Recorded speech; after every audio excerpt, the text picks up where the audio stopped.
So what's up, fellas? How are you guys? So we are at the start of week 4. We just finished week 3.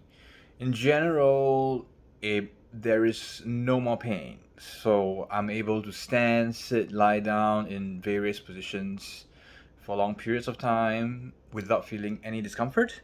The only moment where I feel discomfort is when I sleep. So when I sleep, the inner side of my knee down towards the calf area will start to get sore. But again, it's getting better by the day, so it's getting less and less. Range of movement, I've achieved it. So now I think I'm at 0, and at 90, it's just a little bit tight, and it needs warming up. With regards to strength, my quad muscles has really atrophied. There's nothing I can do about it. I think I'm doing as much as I can. The calf muscles, my left calf feels really tight. So I met with Monday at the start of the week. I met up with a physiotherapist. He did a measurement and he said I am at 2 degrees extension. So this is 0, it's completely straight 0. So I'm at 2 degrees, so slightly not 0, but that's not worrying. For the flexion part, I'm at 70 degrees.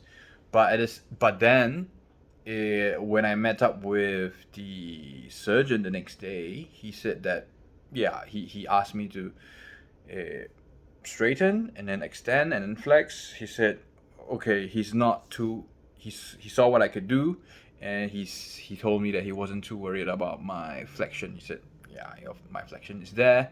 It's just that my extension, yes, needs some work. That's because he said flexion will always come, and seeing what I can do, he's fine.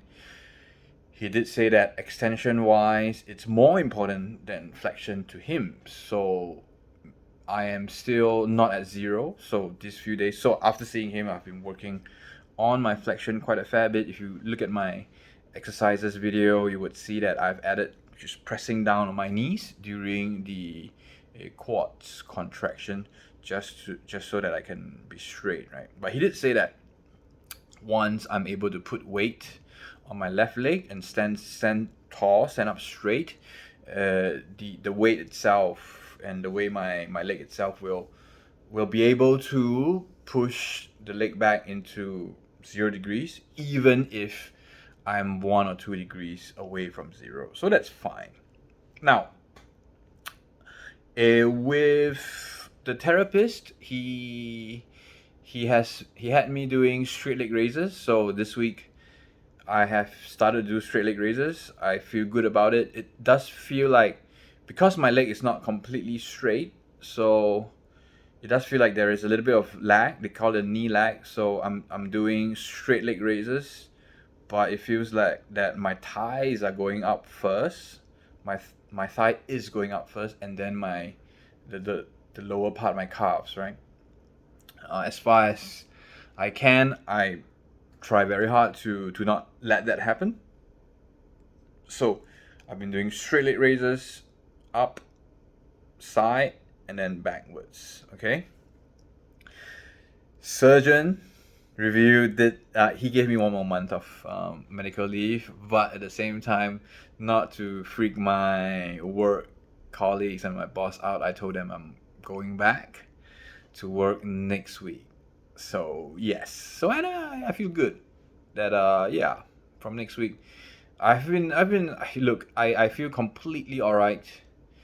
Just that I can't bear any more weight until I see him again. So in a month's time, I will see the surgeon again, and he said no weight bearing until then.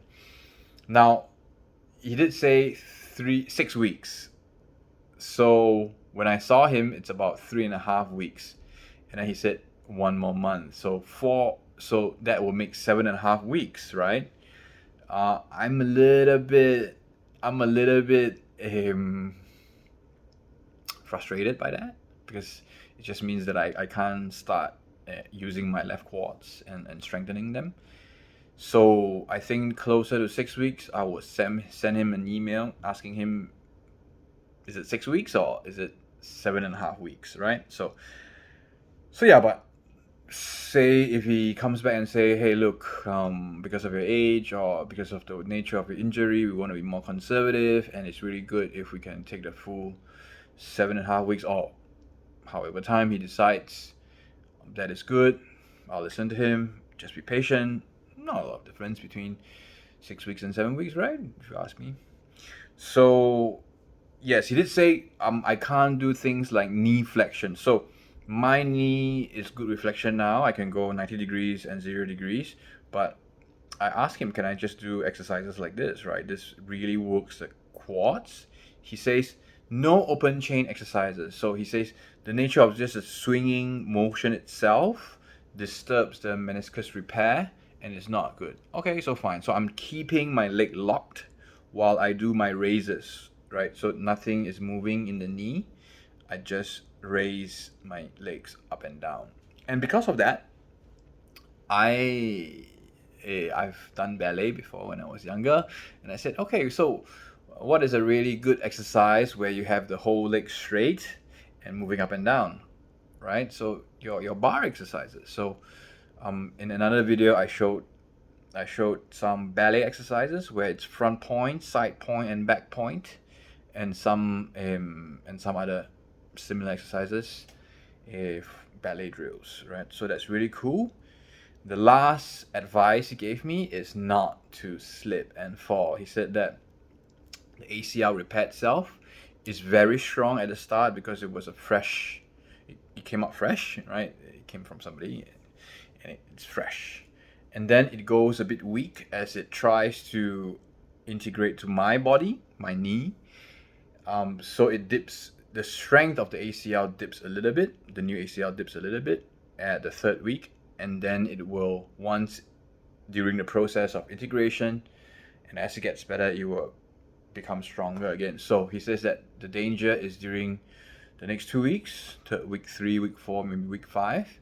Be really careful. And I do feel that, yeah, it's true. Now I feel really fresh, I feel really good, and I'm being more rapid on my crutches. Now I'm like expert now with my crutches, and I do sometimes need to catch myself and say, hey, look, don't be too fast, be really careful. And when the floor is slippery, yeah, I almost slipped once when it was raining, and that was a bit scary. So routine wise, what I do now, same. I wake up, I stretch, and then I massage with my Chinese cream, muscle cream, which I think is really helping me twice a day. Around the knee area, I think it's helping very much with the swelling, and it's helping with the flexibility. So I feel really good. After I stretch, I massage, I do my exercises, which includes the physio exercises, includes the ballet exercises, and includes gym.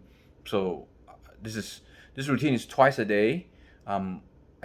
One of the routines, the morning routine, I will include some weight exercises, so upper body and core exercises. And then finally, I would go for my electrical stimulation on the quads area to make sure to slow down the atrophy. What else do I do? I ice twice a week, and I take a couple of medicines. So my family really believes in traditional Chinese medicine, and I take Chinese medicine to promote circulation and recovery. Then my good friend VJ, who's going to be my trainer once I can use my left leg, he also gave me some really good herbs on collagen and for vitamin C, which will help in recovery.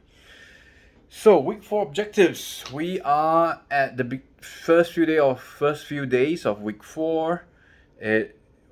Objective is just to maintain the range of movement.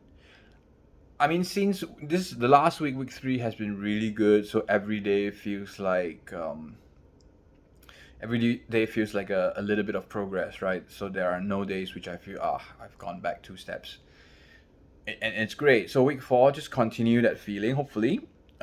Have that range of motion, which ideally I would hit 0 and 90, but with less tightness and with more ease. So that's one of the biggest objectives. Second objective is to do more exercises. Well, there's only one exercise I can do actually, which is leg raises, and similar to ballet exercises, but they're really similar. To improve on quad strength. So I really want to slow down the atrophy. It looks really bad. Maybe I could do like your isometric exercise. So when I was doing wushu last time when I was young, we used to hold like hold the leg up like 90 degrees and hold for like 5 minutes, right? So it really taxes the quad muscle. So let me see how if I can do that, right? Although right now even leg raises I get tired easily, the knee gets tired easily. The knee gets tired easily, not the quad. So the muscles around the knee after, like, let's say going up and down my straight leg knee raises, I can feel that the muscles around the knee get tired, and the knee lag starts to come. So I don't know how feasible it is. Well, we just have to try, right? Just try that. So the last thing is swimming. So I managed to, so for a few days I'm staying in a hotel, and with the hotel pool, I could crouch right near to the pool's edge, and then butt scoot my way into the pool with a float. So there is a kind of a swimming training float where you could put them in between your legs, and it help isolates your lower body, and you just throw, right? So, and that's really good. So I started to do it 2 days ago, and today I just went for 25 minutes, just front crawl, up and down, doing laps, and it feels really good. So that if I could continue to do that, that would be my main cardio. The problem is sometimes public pool, they might be really careful. They don't want the additional liability. They might see me in crutch, and they might say, "Hey, look, guys, you are in crutch. We don't want you in our pool, right?" I don't know. So hopefully I'll try in the next few days, and I'll keep you guys updated. And of course, going back to work, the next week I would go back. I'm planning to go back to work maybe once a day, show up physically, and then the rest of the days I would work from home. So the idea is I block up the first half of the day for my physio, and then the second half of the day I will start working. And that's it for the weekly update. It's good. It's going really well. I'm looking forward to the next few weeks, and actually I'm looking forward to the time where I can use my left leg again. All right, see you guys.